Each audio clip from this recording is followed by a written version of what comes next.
Welcome viewers across the world, more especially Biafrans that are watching from all over the world. Wherever you are watching us from, I appreciate you for joining this platform.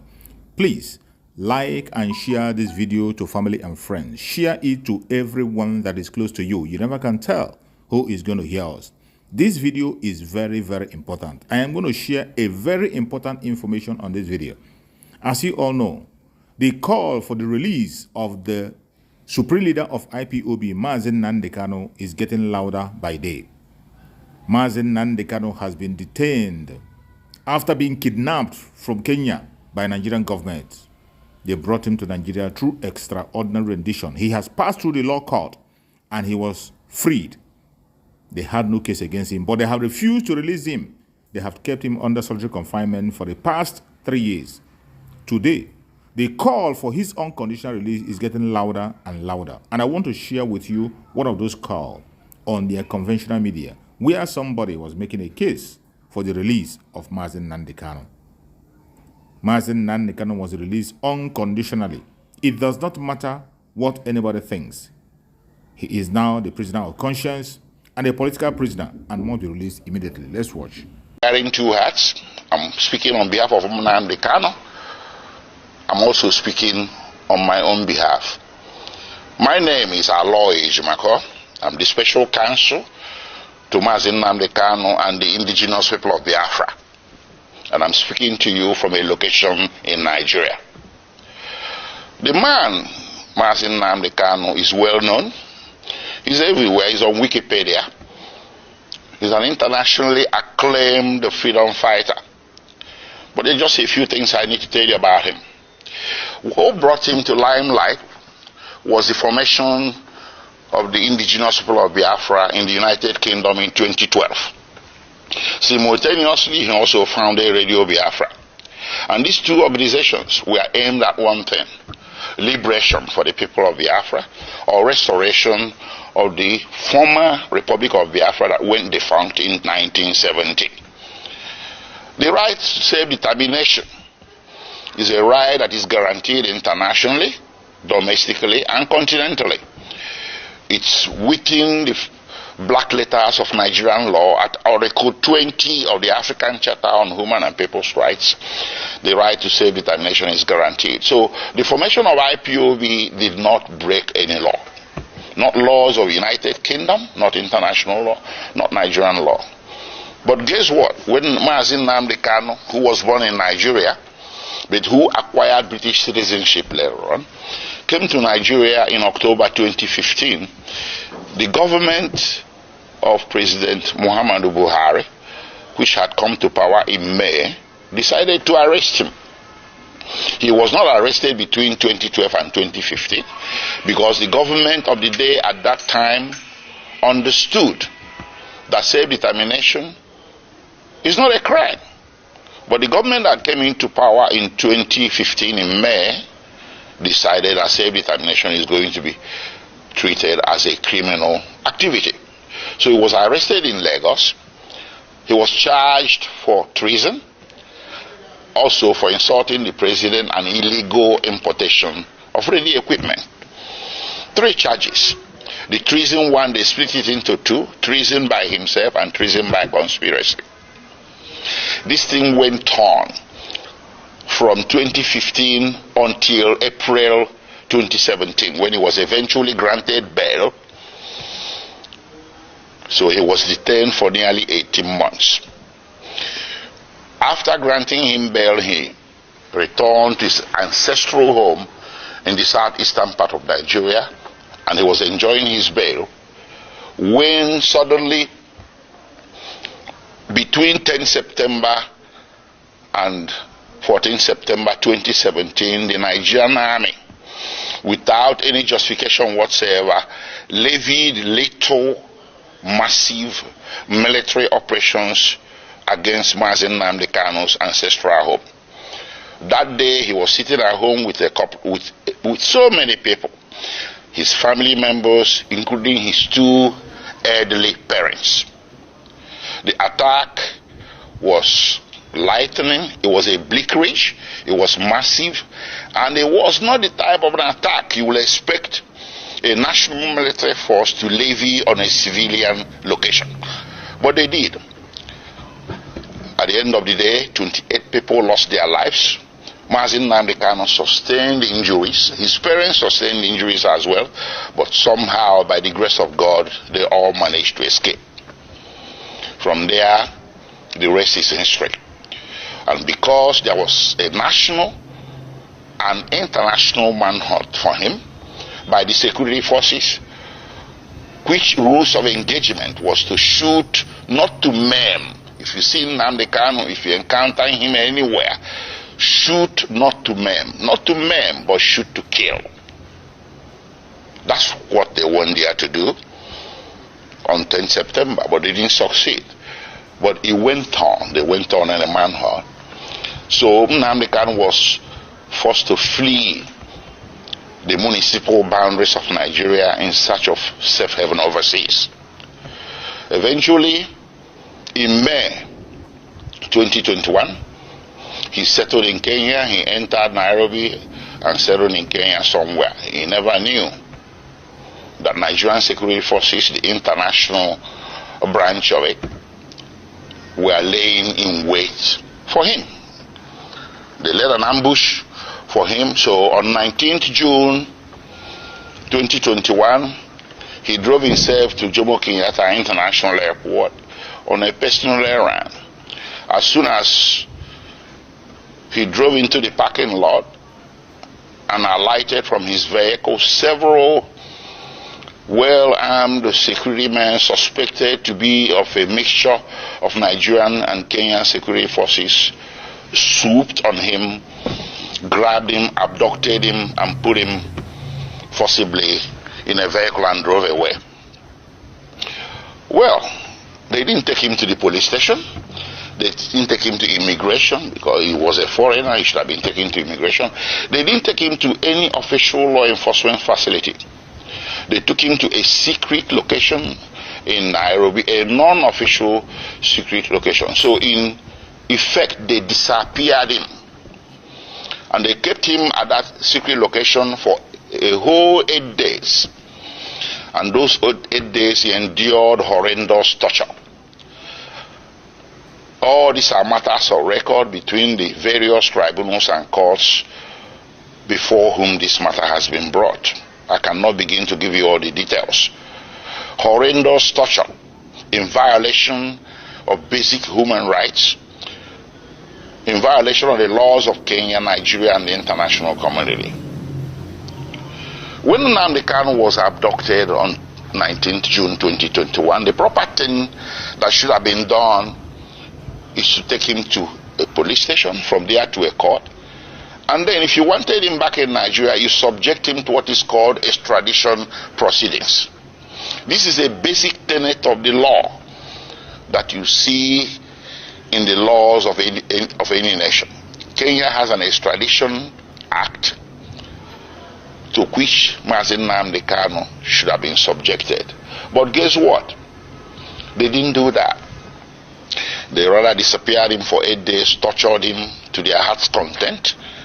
And on 27th June, they secretly brought him out from this location and took him through the back doors, evading Kenyan immigration, direct to the tarmac of Jomo Kenyatta International Airport, Nairobi, where a private plane was waiting. They bundled him into the plane, chained him to the chair, and everything. He endured 5-6 hours flight from Nairobi to Kenya in the most excruciating circumstances. They arrived in Nigeria late in the evening and the plane flew back to Nairobi. They took him to the headquarters of the National Intelligence Agency in Abuja, where he spent the first night with all the lights left on to assure his maximum discomfort. The following day, they transferred him to the headquarters of Directorate of State Security in Abuja. And on the third day, they brought him before the Federal High Court in Abuja. The Federal High Court was well aware that Mazi Nnamdi Kanu has counsel of record It was an open case, it wasn't a new case, a pre-existing case. But the Federal High Court decided to conduct the arraignment in violation of his constitutional right to counsel, and that arraignment led to the indefinite detention with which we are struggling today. Anyways, taking you back a few steps, the little military invasion of 2017 was not unrequited, judicially speaking. I took the matter before two tribunals, or a tribunal and a court. First, I took it to the African Commission on Human and People's Rights, which rendered a decision in March 2018 condemning the action and calling it a violation of the African Charter. And they wrote to the President of Nigeria, they wrote a letter to the President of Nigeria requesting him or directing him. They used diplomatic language, but the decision was there that what you did is wrong, so you need to roll it back. You need to reverse everything you have done, which includes declaration of IPOB as a terrorist organization and hounding their members as criminals. The African Commission held that what Nigerian government was doing was persecution, not prosecution. That the IPOB and its members simply possess an inconvenient political opinion which the Nigerian government was seeking to suppress by means of punishment of some sort. And they asked or directed Nigerian government to reverse itself. Nigerian government never did. Rather, it escalated. Well, subsequently, I went to a local court, a high court in Abia State in eastern Nigeria. I sued the Federal Republic of Nigeria, the Nigerian Army, and other parties who were confederates in that attack of September 2017. And in January 2022, fortunately for us, we won. The High Court made an order. The High Court reached a judgment that what happened to Nnamdi Kanu in September 2017 was a flagrant violation of his constitutional right to life and constitutional right to his privacy. And the court proceeded to make an order ordering the federal government of Nigeria or Federal Republic of Nigeria to pay him a compensation of 1 billion Nigerian naira, which is over $1 million US. The court also ordered the Federal Republic of Nigeria and the President of Nigeria to issue a public apology to be published in 3 national Nigerian newspapers to Mazi Nnamdi Kanu. None of this has happened. So we kept that aside. So when they brought Mazi Nnamdi Kanu forcibly from Kenya without extradition proceedings, I characterized it an act of extraordinary rendition. Initially, there was a misunderstanding, a broad, widespread misunderstanding by vast majorities of Nigerians who were mouthing the cliche, Mazi Nnamdi Kanu extradited from Kenya. No, that was wrong. It wasn't. I told people it wasn't. It was extraordinarily renditioned or rendered, and that is against international law, Kenyan law, and laws of the Federation of Nigeria. So while his criminal trial was making its way slowly at Abuja, with all the several amendments the government was bringing, they walked away from treasonable felony, insulting the president, importation of radio equipment, and bam, to terrorism. That's how it happened, and they did this 7 times, 7 amendments. If Nnamdi Kanu was guilty, why is it taking so long to bring him to trial between 2015 and today? That is 8 years. So what he's undergoing is not really a judicial trial. It's a trial by ordeal, trial by fire, imprisonment before conviction. They just want to get as many years of jail time out of him as possible, because they know that with the evidence available, conviction will be impossible. And that was made worse by the extraordinary rendition. which I took also as a civil violation to a federal high court in Nigeria. And in October 2022, the federal high court came down with a judgment that extraordinary rendition was a violation of his constitutional rights, his fundamental rights, and they awarded him 500 million Nigerian naira. That's about $800,000. So all around, everywhere that this matter has gone to, including in July 2022, before the Human Rights Council at the United Nations, the Human Rights Council, United Nations, came down with an opinion that what happened to Mazi Nnamdi Kanu in Kenya and that brought him to Nigeria is a very grave violation of international law.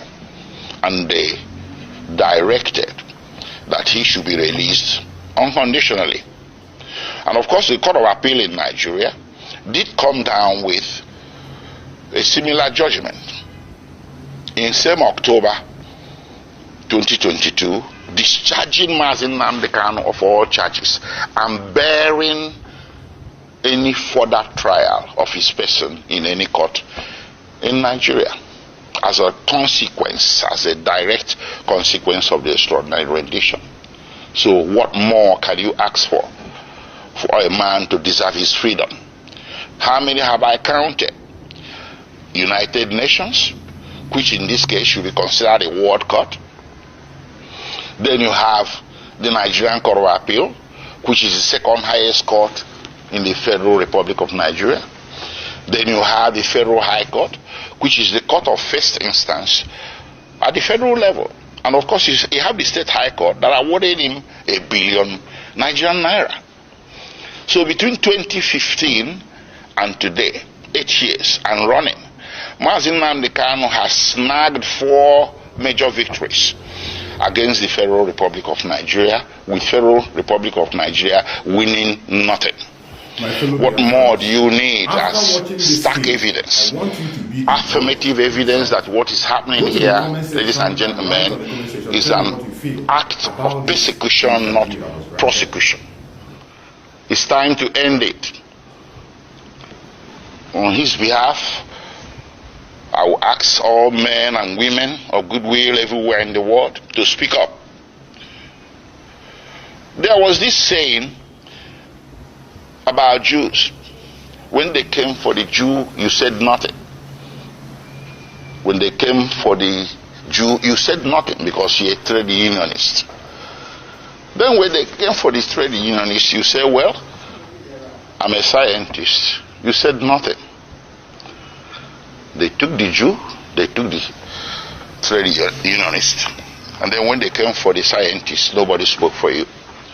Mazi Nnamdi Kanu is a poster boy for all the injustices that a great race, the Igbo people, and their cousins in the former eastern Nigeria have been subjected to since the founding of Nigeria. These injustices became more public because since 2015 they have been escalated. So how do you fight back? You fight back by telling the system, I want out. I want my own country is not a crime. It does not require a bullet. It doesn't require muscular military law enforcement. What it requires is sitting across the table and talking about it. A lot of nations have been founded on referendum. That's what Mazi Nnamdi Kanu and the indigenous people of Biafra were asking for. That led to all this conundrum, to all this saga. A true father will first of all defend your child, then go in and ask questions. Find out if your child is really responsible before you can now begin to caution him. But what we see are people who blame even before they find out the truth. It has been happening again and again and again and again. Go to the comment section and tell me how you feel about this very video that I just broken into pieces. my fellow Biafrans, the only solution that remains for us today, the only way out of this very madness is independent state of Biafra, nothing else. Independent state of Biafra will be run by people who care about the masses, just as the Biafra Republic of Nigeria is doing today. That is the only alternative. It doesn't matter. You can hate Mazi Nnamdi, you can like him. He is standing on the solid ground, doing what he has to do to save and rescue his people. The only message Mazi Nnamdi had is self-defense, and it is not a crime. International law supports it. African law supports it. Nigerian law itself supports self-defense. How is it that when Biafrans begin to defend themselves, it becomes a crime? It is not. We are very much aware that there are terrorists in uniform operating in Biafra land. Members of Boko Haram recruited into the military. We have seen them in videos, on confessions. So what else do you want us to wait? You want us to all be exterminated before you want us to fight back? I thank God for the Prime Minister Mazi Nnamdi, the Commander-in-Chief of the Armed Forces of Biafra. Biafran people are going to defend themselves. If it's going to take everyone out to defend Biafra, we will do that till the last man standing. May Chukwu Okike continue to guide our Prime Minister Mazi Nnamdi. May Chukwu Okike continue to guide our Liberation Army. Biafra government, peace, progress, unity and equity. We move airborne. Thank you, as they say.